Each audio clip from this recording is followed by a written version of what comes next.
Sometimes revolution's a subtle shift from the norm. Sometimes it can take the form of an elderly lady dressed in pastels, getting comfortable and confident enough to tell a third-year acupuncture student that, why yes, her stools are often loose. And sometimes even odorous and sticky.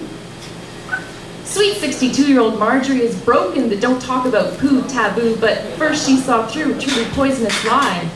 The story that health is sold to you in a pill, that if you're ill, there's nothing more to explore than the path to a doctor's door, and maybe today my needles will shake loose tears, an old memory, even prompt an epiphany, or she could just leave feeling pleased that her back pain is eased. You know, at the very least, a well-placed needle can prompt a sense of well-being, and at its best, acupuncture triggers a spilling forth of feelings, so I hope Marjorie thinks about what happens on the acupuncture table. I hope she's able not only to really sit with it, but then to go home and have a good shit.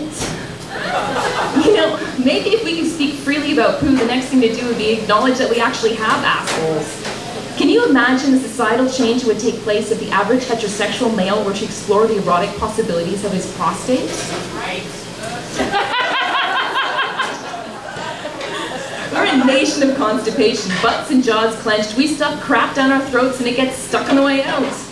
And what does it say about us as a race? We consider this stuff too hideous to face and throw it into the sea to decompose aerobically, starving the marine life of oxygen. It seems to me a saner proposition to recycle our fecal matter, return it to our depleted soil. That's not waste, my friends. That's humanure.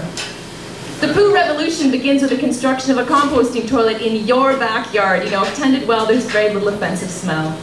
The logical following step would be to grow some fine local organic food from the rich soil formed from our poo. Some other worthy projects could spring from this daring start. Guerrilla composting toilets in Point Grey. Think of the water we'd save. You know, and they're so freaked out about activists trampling the Parliament lawns. Well, clearly the time for grass has passed. Let's cover it with our poo and grow food instead.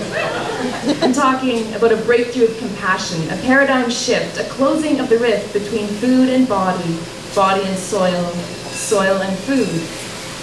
And yes, I consider anyone who comes to those clinic doors a potential revolutionary. And maybe this is a small part of how it's happening. One fine, sterile, single-use needle at a time. One bowel movement at a time. Imagine the difference it would make if everyone dealt with their shit.